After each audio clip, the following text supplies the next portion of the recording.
Hey y'all, I want to talk about Gloomy Eyes. This is a new single-player experience, although you are playing two characters. It's similar to Brothers: A Tale of Two Sons, where it feels like a co-op sort of experience, but you can play it as a single-player gamer. And the concept of the story is you are switching between the characters of a zombie boy and a human girl. And these two characters have their own separate stories that come together and they become friends, and it's a little bit of that becoming close, opposites attract sort of experience. This game is pretty cool. I like the art style. It reminds me of a Tim Burton sort of style. It looks like a little bit of Lost in Random mixed with Coraline. That's what it reminded me of. So there's this character in the game that's the narrator, and from the beginning of the game till the end, he's narrating the story of both characters and the overall story of the game. He's a character you don't see at first, but kind of pops out and sprinkles himself in at random moments of the game, so you know what he looks like. And the zombie boy is just kind of living his life, and the human girl, her dad, happens to be a not so great person when it comes to zombies. He is part of this group. He's kind of a leader of this cultish sort of group that wants to destroy all of the zombies. And zombies are evil. We gotta, purge them all. You as a zombie boy are trying not to get killed. The girl is trying to help out the zombie boy she meets and save him from her dad, who is the leader of this group. And that's kind of where the tension of the story is. So this game, for what it is not long, really. I beat it in 4 hours, maybe? There's chapters split in between, but each chapter doesn't take that long. And depending on how good you are at puzzles, you can finish it pretty quickly.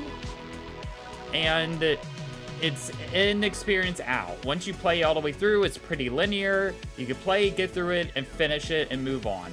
And I like that about this game. It didn't overstay its welcome too long. Sometimes I've played games similar to this where the game would stretch a little bit and be a chapter too longer than I felt like it should have been. This one was like a perfect length. And the story, as I already explained, is kind of short and straight to the point.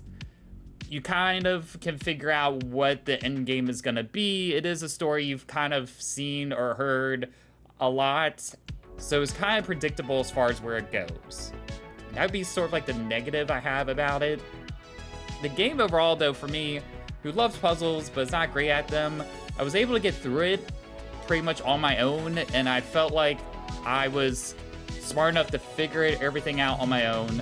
There was one chapter where I got a little bit confused on what I was supposed to do, but then when it finally clicked, I was like, oh, I'm an idiot. I should have figured this out, sort of thing. The game makes it clear as far as what each character can do. Obviously, since you're playing two different characters, they each have their own move sets or abilities that have to work together to continue the game. So each chapter is a level, and what's really cool about the game is you can actually see the entire level. You can zoom out on the map and see the entire map, and you can rotate the camera to view the entire map or level from the whole perspective. And that's what's really cool about it. So you can have one character on each side of the map, and you can rotate it just in case you get a little bit stuck as far as what to do. You can literally see the entire map there to give you a rough idea of what needs to happen. And that was a really cool thing to add in there. It might have not been necessary for the experience because I didn't really use it all that much, but it was a cool feature to have. The music's pretty solid too as you're playing throughout the game. Gives you that sort of creepy vibe to it. The characters themselves look kind of cool. Again, they have their different color palettes, so when you're playing the game, the human girl, she can go into light. When you're the zombie boy, he can go into the dark. So if each character's doing the opposite, then they're gonna have problems. Zombie boy can't go into the light. Human girl can't go into the dark or necessarily be surrounded by other zombies. So that's kind of the enemies of this game, are zombies and these cult people that I mentioned earlier. So you're not attacking them, you are sneaking around them a bit.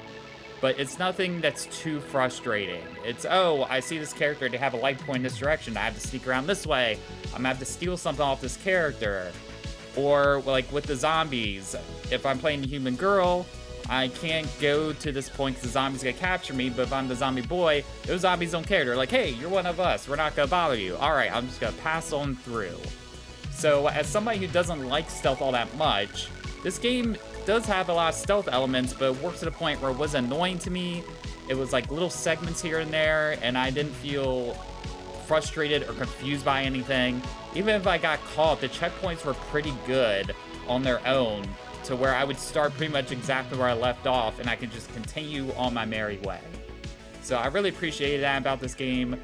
You're basically starting at the beginning of the level, and your goal is to go to the end of the level. That's it. And you're doing that through opening chests and keys. The zombie boy can move heavy objects. The girl can use like tech and buttons and batteries. So you're taking all those elements to your advantage. And the further you get into the game, the more varied elements they add in that all tie back to those similar puzzles. So as you continue, you're trying to get both characters to the end. So sometimes they'll start off together, sometimes they'll start off separately, but the end goal is a little yellow circle. Now, yellow circle tells you, hey, that's the end point. You have to get both characters there. Again, you are controlling one character at a time here, so you are switching back and forth. So you have to individually get each character to the end point. And that's how it works. You're trying to get past a certain point as a zombie boy. He gets kind of stuck. I got to switch to the girl, figure out what I need to do to help the boy out to get him further into it. And there's like once or twice where it kind of mixes the gameplay a little bit, but that's kind of all there is to it. In a certain sense, the game is simple, but it does everything really well. And that's kind of refreshing in this day and age. It's not too overly complicated, straight to the point, and you can just kind of peruse on through it. But overall, I felt like after I beat it, I didn't need to ever go back to it ever again. It's kind of a one-and-done experience, but I definitely recommend checking it out, especially with this Halloween season coming up. It's a good Halloween game. It's a good game to stream. It would be fun to stream this game with other people watching. I recommend playing it that way.